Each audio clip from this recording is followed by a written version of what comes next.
In this video we'll learn about center method. So center method returns a string padded with specified characters. It takes two parameters, width and the fill char.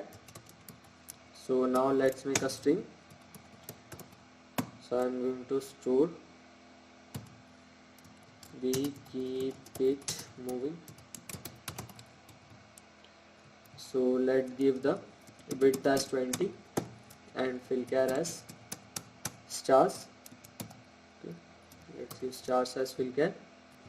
So let's call string dot center and let's store it inside a variable new string. So let's print this new string. So you can see it has padded it with stars. So let's make a string.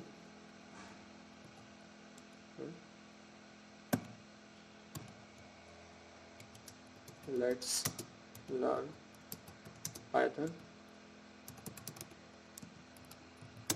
So here I am going to make another.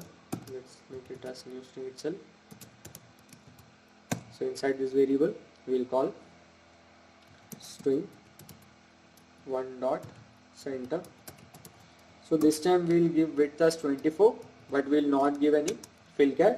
So it will take space as a default. So let me print new string. So you can see here it has padded